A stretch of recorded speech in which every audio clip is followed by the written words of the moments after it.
धीरूभाई अंबानी का जीवन एक असल प्रेरणा की मिसाल है जो ये सिद्ध करता है कि अगर आपके अंदर कुछ करने का जुनून हो तो कोई भी बाधा आपकी सफलता के रास्ते में नहीं आ सकती। उन्होंने अपनी जिंदगी में वो सब हासिल किया जिसका किसी ने कभी कल्पना भी नहीं की थी। बड़ा सोचो, तेजी से सोचो और आगे की सोचो, ये शब्द धीरूभाई अंबानी के जीवन का मूल मंत्र थे। उन्होंने एक साधारण से गुजर बसर करने वाले परिवार से शुरुआत की, लेकिन अपनी मेहनत, दूरदृष्टि और आत्मविश्वास से दुनिया के सबसे अमीर व्यक्तियों में अपना स्थान बना लिया। उनका जीवन एक कहानी जैसा प्रतीत होता है। एक ऐसा व्यक्ति जिसने केवल हाई स्कूल तक की पढ़ाई की, लेकिन फिर भी वो दुनिया के सबसे प्रभावशाली बिजनेसमैन बनकर उभरा। धीरूभाई अंबानी ने अपने छोटे से सफर की शुरुआत पकोड़े बेचने से की, लेकिन अपनी अनूठी सोच और कड़ी मेहनत से उन्होंने रिलायंस इंडस्ट्रीज जैसी विशाल कंपनी का निर्माण किया। आज उनकी company synthetic fibre, textile, petrochemicals, तेल और gas exploration, petroleum refining, telecommunication, media, retail और फाइनेंशियल सर्विसेज जैसे विभिन्न क्षेत्रों में कारोबार कर रही है। उनके द्वारा शुरू किए गए व्यापार ने न केवल भारत में बल्कि पूरी दुनिया में अपनी पहचान बनाई है। उनकी सफलता ये साबित करती है कि अगर हम अपने सपनों को साकार करने की ठान लें तो कोई भी मुश्किल हमें सफलता की ऊंचाइयों तक पहुंचने से रोक नहीं सकती। धीरूभाई अंबानी का जीवन यही सिखाता है कि मेहनत और विश्वास से हम अपनी तकदीर बदल सकते हैं और यही उनकी सबसे बड़ी विरासत है। तो चलिए धीरूभाई अंबानी के इस अद्भुत सफर से प्रेरणा लें और अपने सपनों को पंख देकर उड़ान भरें। मेरे प्यारे दोस्तों, आज हम जानेंगे धीरूभाई अंबानी के सफर के बारे में, कैसे उन्होंने पकोड़े बेचने का काम शुरू करने से लेकर अरबों की कारोबार तक का सफर तय किया।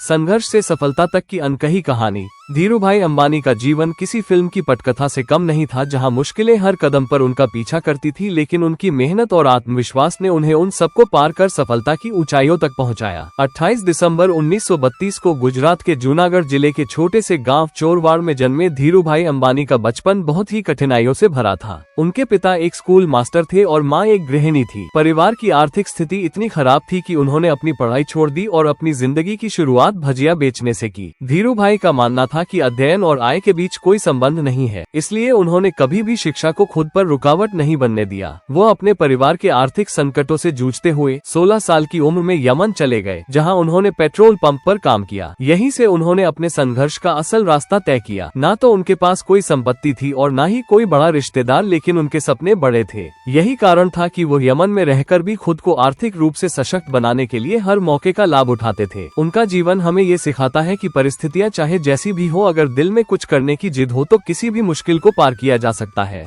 धीरूभाई अंबानी का संघर्ष, यमन से मुंबई तक का सफर। धीरूभाई अंबानी का जीवन संघर्ष और मेहनत की अनकही कहानी है जो साबित करती है कि अगर मन में कुछ करने का दृढ़ संकल्प हो तो दुनिया की कोई भी चुनौती आपके रास्ते में नहीं आ सकती। साल 1948 में उन्होंने अपने भाई रमणीकलाल की मदद से यमन के एडेन शहर में काम करना शुरू किया। वहां उन्होंने पेट्रोल पंप पर 300 रुपये प्रति माह वेतन पर काम किया, लेकिन उनका दिल कभी संतुष्ट नहीं था। वे जान गए थे कि अगर उन्हें असली सफलता और अमीरी चाहिए तो उन्हें अपना खुद का बिजनेस शुरू करना होगा। इसके लिए उन्हें पैसे की जरूरत थी और यही कारण था कि वे दिन भर काम करने के बाद भी पार्ट टाइम काम करते रहते थे, जिससे उनकी आय उनके साथियों से ज्यादा थी। काम में उनकी निष्ठा देखकर कंपनी के मालिक ने उन्हें प्रमोशन देकर मैनेजर बना दिया। यमन में जहां कर्मचारी 25 पैसे में चाय पीते थे, धीरूभाई अंबानी 1 रुपये की चाय एक बड़े रेस्टोरेंट में पीने जाते थे। उनका मकसद सिर्फ चाय पीना नहीं था, बल्कि उस रेस्टोरेंट में आने वाले व्यापारियों की बातें सुनकर बिजनेस की बारीकियों को समझना था। लेकिन अचानक यमन में आजादी की मांग उठने लगी और माहौल इतना बिगड़ गया कि वहां रहने वाले भारतीयों को अपनी नौकरी छोड़नी पड़ी। धीरूभाई अंबानी भी इस संकट के कारण अपनी नौकरी छोड़कर भारत वापस लौटे। उनके पास सिर्फ 500 रुपये थे, लेकिन उनका विश्वास और संघर्ष लगातार उन्हें अपने सपनों के करीब ले जा रहा था। मुंबई की ओर रवाना होते हुए धीरूभाई अंबानी ने तय कर लिया था कि इस बार वो किसी भी हाल में सफलता हासिल करेंगे। बिजनेस सफर, 500 रुपये से रिलायंस तक की कहानी।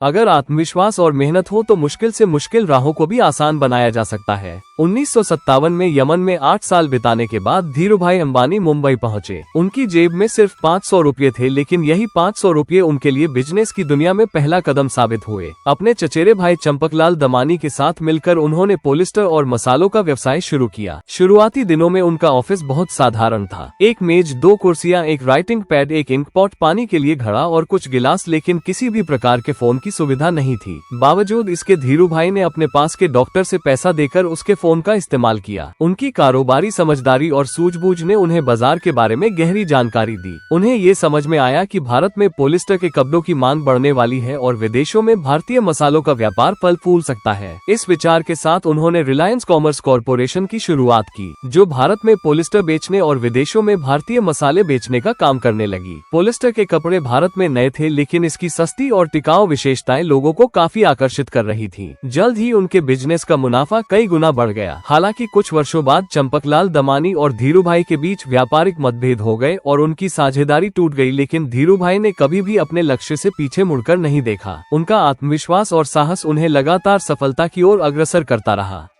धीरूभाई अंबानी का बिजनेस साम्राज्य मुंबई के नरसिम्हा स्ट्रीट पर एक छोटे से दफ्तर से शुरू हुआ। रिलायंस कमर्शियल कॉरपोरेशन धीरे धीरे भारत और दुनिया के सबसे बड़े उद्योगों में से एक बन गया। धीरूभाई अंबानी का लक्ष्य कभी मुनाफे पर नहीं, बल्कि उत्पादों की गुणवत्ता और अधिक से अधिक उत्पादन पर था। उनका ये दृष्टिकोण उन्हें बाजार में एक मजबूत पहचान दिलाने में मदद करता रहा। शुरुआती दिनों में जब अंबानी परिवार मुंबई के भुलेश्वर स्थित एक छोटे से अपार्टमेंट में रहता था, धीरूभाई ने कभी भी अपने सपनों को छोटे नहीं होने दिया। 1966 में उन्होंने रिलायंस टेक्सटाइल्स की शुरुआत की और फिर कपड़े के व्यापार में शानदार सफलता प्राप्त की। यह अवसर उन्होंने 1966 में अहमदाबाद के नेरोरा में एक कपड़ा मिल की स्थापना करके हासिल किया, जहां पॉलिस्टर के धागों का इस्तेमाल किया गया। उनका ये कदम पूरी तरह से नवाचार और गुणवत्ता पर आधारित था। इस नए ब्रांड का नाम विमल रखा गया, जो उनके बड़े भाई रमणीकलाल अंबानी के बेटे विमल अंबानी के नाम पर था। धीरूभाई अंबानी का निजी जीवन भी उतना ही साधारण था जितना उनका व्यावसायिक दृष्टिकोण था। वो कभी भी पार्टी करने में रुचि नहीं रखते थे और अपनी हर शाम अपने परिवार के साथ बिताते थे। इस साधारण लेकिन मजबूत जीवन शैली ने उन्हें सफलता की ऊंचाइयों तक पहुंचाया, जिससे रिलायंस इंडस्ट्रीज आज पूरी दुनिया में जाना जाता है।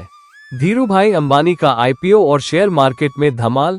धीरूभाई अंबानी ने बिजनेस की दुनिया में कदम रखने के बाद कभी भी रुके नहीं। साल 1977 में उन्होंने रिलायंस का आईपीओ लॉन्च किया, जो एक ऐतिहासिक कदम साबित हुआ। इस आईपीओ में 60,000 से ज्यादा लोगों ने निवेश किया, जो उस समय एक बड़ा रिकॉर्ड था। हालांकि इस कदम से उन्हें शेयर मार्केट के दलालों के विरोध का सामना करना पड़ा, लेकिन धीरूभाई ने सभी को नजरअंदाज करते हुए अपने सपने को साकार करने के रास्ते पर लगातार बढ़ते गए। उन्होंने एक ऐसा रणनीतिक कदम उठाया कि रिलायंस के शेयर इतने ऊंचे चले गए कि 3 दिन तक स्टॉक मार्केट बंद रहा। इस समय रिलायंस के शेयरों ने आसमान को छुआ और शेयर मार्केट के दलालों को झुकने पर मजबूर किया। धीरे धीरे रिलायंस एक बड़ा ब्रांड बनकर उभरा और 90 के दशक तक उनके साथ 24 लाख निवेशक जुड़ गए। तब रिलायंस की सालाना आम बैठक AGM मुंबई के विशाल स्टेडियम में हुआ करती थी, जहां धीरूभाई अंबानी अपनी शख्सियत और अंदाज से रॉकस्टार की तरह आते थे। मई 1985 में उन्होंने मुंबई के कूपरेज फुटबॉल ग्राउंड्स को किराए पर लिया और वहां रिलायंस की AGM आयोजित की, जिसमें लगभग 12,000 शेयर होल्डर्स ने भाग लिया था, जिनमें से कई तो ग्राउंड पर बैठे हुए थे। यह मीटिंग देश में किसी भी कंपनी के शेयर होल्डर्स की सबसे बड़ी मीटिंग मानी जाती थी और इसने अंबानी की बिजनेस कुशलता और उनके ब्रांड की ताकत को प्रमाणित कर दिया।